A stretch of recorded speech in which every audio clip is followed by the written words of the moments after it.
Bismillahirrahmanirrahim. Assalamualaikum warahmatullahi wabarakatuh. Shalom, Om Swastiastu, Namo Buddhaya, Salam Kebajikan. Perkenalkan, nama saya Nadinda Putri Adizifa, Prodi Pendidikan Seni Drama, Tari dan Musik dengan NIM 230802500017. Di sini saya akan mempresentasikan ringkasan materi yang telah saya buat selama ini guna mengerjakan tugas ujian tengah semester dengan mata kuliah tinjauan seni. Jadi ringkasan materi yang saya buat itu yang pertama adalah definisi seni. Nah, seni adalah keahlian membuat karya yang bermutu seperti tari, lukisan, dan ukiran. Nah, seni juga meliputi banyak kegiatan manusia dalam menciptakan karya visual, audio, atau pertunjukan yang mengungkapkan imajinasi, gagasan, atau keprigelan teknik pembuatnya untuk dihargai keindahannya atau kekuatannya. Kemudian secara etimologi dan terminologi menurut beberapa ahli. Nah, di sini sebenarnya banyak sekali ahli yang berpendapat tentang definisi seni. Namun saya hanya mengambil 3 saja, yaitu Ki Hajar Dewantara, Thomas Munro, dan Ahdiat Kamiharja. Nah, kalau menurut Ki Hajar Dewantara, seni adalah segala perbuatan manusia yang timbul dari hidup serta perasaan dan bersifat indah, hingga dapat menggerakkan jiwa perasaan manusia. Ketika seni musik itu lahir dari perasaan manusia, seni tari itu lahir dari inspirasi seorang koreografer, ataupun seni itu lahir dalam naskah drama, di sini bisa kita ketahui bahwa ketika perbuatan manusia yang hasilnya adalah seni mempunyai sifat yang indah dan dapat menggerakkan jiwa atau perasaan manusia. Nah, seperti contoh ketika kita mendengar musik yang sifatnya sedih, itu kita akan ikut merasakan sedih. Atau misalnya kita berada dalam pementasan drama, itu kita sebagai penonton itu merasakan apa yang mereka pentaskan, misalnya itu bersifat sedih ataupun bersifat gembira, kita itu ikut dengan alurnya. Seperti itu contohnya. Nah, kemudian menurut Thomas Munro, seni adalah buatan manusia untuk menimbulkan efek-efek psikologi atau manusia lain yang melihatnya. Efek tersebut mencakup tanggapan-tanggapan yang berwujud pengamatan, pengenalan, imajinasi yang rasional maupun emosional. Nah, sebagai contoh, ketika kita berada di posisi penonton pada saat pementasan drama, itu akan menimbulkan efek tanggapan kita sebagai penonton kepada cerita drama yang dibawakan, dan pada akhirnya akan berwujud pada imajinasi rasional atau emosional kita sendiri.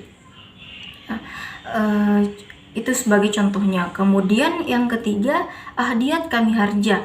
Nah, menurut beliau, seni adalah kegiatan rohani manusia yang merefleksi realita atau kenyataan dalam suatu karya yang berkat bentuk dan isinya mempunyai daya untuk membangkitkan pengalaman tertentu dalam alam rohani si penerimanya. Nah, di sini lebih kepada sikap psikologis, bagaimana dia menyentuh bukan hanya sekedar perasaan saja, tapi sudah kepada batin juga. Nah, pada kegiatan rohani yang dimaksud itu, sebagai contoh pada saat pementasan tari di sebuah kampus yang menampilkan tarian yang sifatnya memberikan pesan moral kepada penonton dan tidak hanya sekedar gerak saja. Kemudian definisi keindahan. Nah, keindahan atau keelokan adalah sifat orang, hewan, tempat, objek, atau gagasan yang memberikan pengalaman persepsi kesenangan, bermakna, atau kepuasan. Dalam Kamus Besar Bahasa Indonesia, keindahan diartikan sebagai keadaan yang enak dipandang, cantik, bagus, benar, atau elok. Kemudian definisi keindahan juga ada menurut beberapa ahli, namun saya hanya mengambil 2, yaitu Mortimer Adler dan Thomas Aquinas. Nah, menurut Mortimer Adler, yaitu keindahan atau beauty dalam bahasa Inggris adalah sifat benda yang memberi kita kesenangan yang kita bisa memperolehnya semata-mata dari pemikiran atau melihat benda individual itu sebagaimana adanya. Kemudian menurut Thomas Aquinas, di sini pendapatnya itu tidak jauh beda dengan pendapat Mortimer Adler, yang artinya keindahan adalah sesuatu yang menyenangkan ketika dilihat. Kemudian pembahasan selanjutnya, unsur-unsur seni meliputi wujud atau rupa, bobot atau isi, kemudian penampilan serta penyajian. Nah, kalau wujud atau rupa atau appearance itu, wujud mempunyai arti luas dari rupa yang lazim dipakai dalam kata seni rupa. Dalam kesenian banyak hal yang tidak nampak dengan mata seperti misalnya suara gamelan, nyanyian yang tidak mempunyai rupa tetapi mempunyai wujud. Baik wujud yang nampak dengan mata atau visual maupun wujud yang nampak melalui telinga atau akustik. Bisa diteliti dengan analisa, dibahas dengan komponen-komponen yang menyusun serta segi susunannya itu sendiri. Kemudian meliputi bobot atau isi.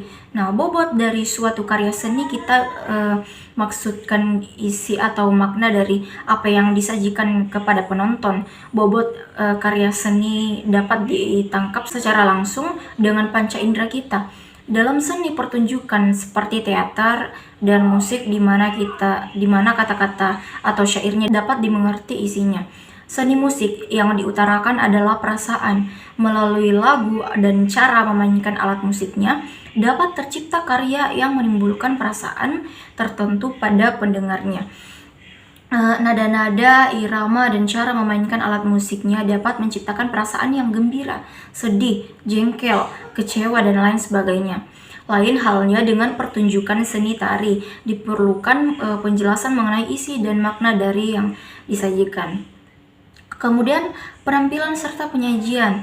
Nah, tari, musik, dan drama sebagai repertoar sajian pertunjukan merupakan hasil dari proses kreatif, baik dari kreasi koreografer atau orang yang menciptakan tarian tersebut dan penari dan orang yang mengekspresikannya. Sebagai seni kolektif, semua orang yang terlibat di dalamnya harus mampu bekerja sama untuk mewujudkan pertunjukan yang bisa memberikan kepuasan kepada penontonnya. Kemudian manfaat apresiasi seni bagi masyarakat. Nah, di sini ada 4, yaitu yang pertama, meningkatkan kemampuan masyarakat untuk menilai sebuah karya seni dengan pengalaman estetika, di mana masyarakat melihat suatu seni itu sebagai keindahan dan dapat mengapresiasi seni tersebut. Nah, kemudian yang kedua, memperkokoh rasa cinta kepada kebudayaan dan kesenian, khususnya budaya dan seni tradisi, serta bertanggung jawab sebagai pelestari. Di sini bisa kita simpulkan bahwa seni juga itu bermanfaat untuk mengingatkan kita kepada tradisi yang ada di sekitar kita atau di daerah kita. Bagaimana tradisi kita itu diturunkan secara turun-temurun, kemudian budayanya bagaimana kita mengekspresikannya secara turun-temurun. Itu adalah manfaat seni, cinta rasa kepada kebudayaan. Kemudian yang ketiga, memantapkan kewaspadaan atas pengaruh negatif dari luar yang dapat merusak nilai seni budaya kita. Di sini dalam artian bahwa kita itu bisa memperkenalkan seni yang ada di daerah kita dengan memantapkan kewaspadaan atas pengaruh negatif dari luar yang bisa mempengaruhi seni di daerah kita. Nah, kemudian yang keempat, menambah pengalaman berkesenian dan memupuk kehalusan budi, rasa, etika, dan sikap dalam hidup bermasyarakat.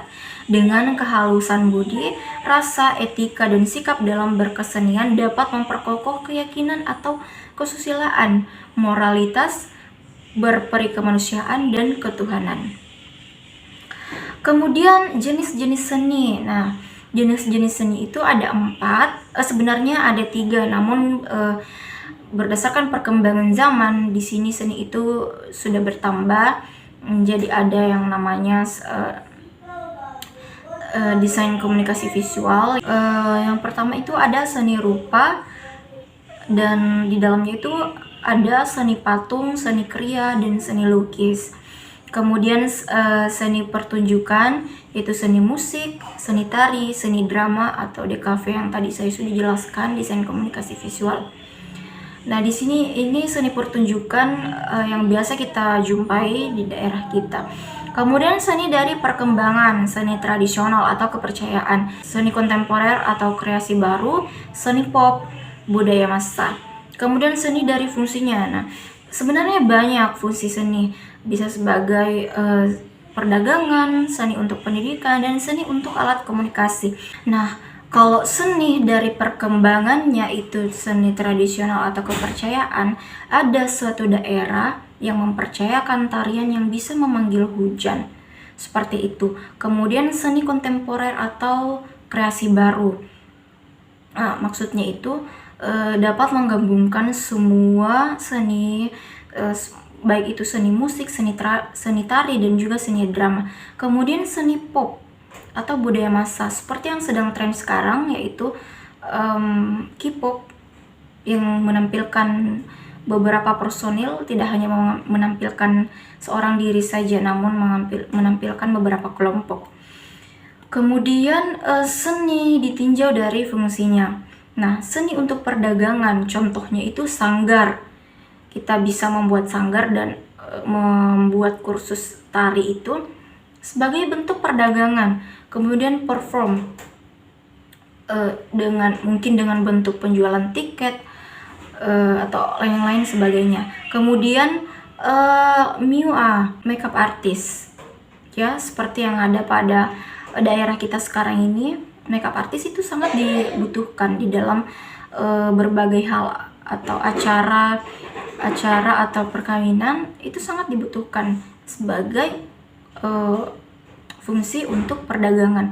Kemudian seni untuk pendidikan. Nah, contoh menghafal dengan menggunakan lirik lagu sebagai pengganti hafalan. Nah, saya mengingat waktu saya semasa saya SMA dulu, ketika saya menghafal suatu pelajaran, saya itu menggunakan lirik lagu yang saya ganti untuk teks hafalan yang saya buat, dan itu sangat efektif. Kemudian tidak jarang saya menggunakan musik ketika saya sedang belajar. Itu suatu contoh fungsi dari seni. Kemudian seni untuk alat komunikasi. Nah, contohnya itu pada suatu daerah yang jaraknya berjauhan, cara berkomunikasinya melalui iringan musik bambu yang menandakan bahwa penghuni daerah A akan datang ke daerah B, kemudian juga dapat menandakan bahwa penghuni daerah B harus bersiap menyambut penghuni daerah A. Itu menurut zaman dulu yang saya pelajari. Kemudian aspek dasar peristiwa kesenian. Nah, di sini ada ekspresi kreatif, penonton, medium seni, konteks seni, dan pembuat karya seni. Kalau ekspresi kreatif itu peristiwa seni, medium di mana seniman dapat mengungkapkan diri dan ide-ide mereka secara kreatif. Ini adalah wadah di mana seniman dapat mengekspresikan emosi, pandangan, atau pesan mereka kepada penonton melalui seni visual, musik, tari, atau bentuk seni lainnya. Dalam seni tidak ada batasan yang ketat. Seniman diberikan kebebasan untuk mengekspresikan diri mereka tanpa batasan tertentu yang memungkinkan mereka menjelajahi ide-ide dan konsep bebas. Kemudian penonton. Peristiwa seni seringkali melibatkan penonton atau penonton yang hadir untuk mengalami karya seni. Nah, di sini penonton itu berlaku pada seni pertunjukan. Kemudian medium seni. Nah, setiap peristiwa seni dapat menggunakan berbagai medium seni seperti lukisan, patung, tari, musik, teater, film, fotografi, dan lain sebagainya. Masih banyak. Itu semua adalah medium seni. Kemudian konteks seni. Peristiwa seni selalu terjalin dengan konteks budaya di mana mereka muncul. Konteks budaya, sejarah, dan nilai-nilai sosial memainkan peran penting dalam memahami dan menghargai karya seni saat peristiwa kesenian. Kemudian yang terakhir ada pembuat karya seni. Nah, setiap peristiwa seni memiliki seniman atau pembuat karya seni, yaitu salah satu aspek dasar yang sangat penting dalam peristiwa seni. Nah, setiap peristiwa seni memiliki seniman atau kelompok seniman yang bertanggung jawab atau menciptakan karya seni tersebut. Inilah yang membuat seni menjadi unik dan kreatif karena seniman menghadiri visi, imajinasi, dan keahlian mereka dalam karya seni tersebut. Nah, itulah sedikit ringkasan materi dari saya. Kurang dan lebihnya itu adalah kesalahan dari saya. Mohon maaf apabila ada salah kata-kata dari saya. Dan saya pamit undur diri. Terima kasih. Wassalamualaikum warahmatullahi wabarakatuh.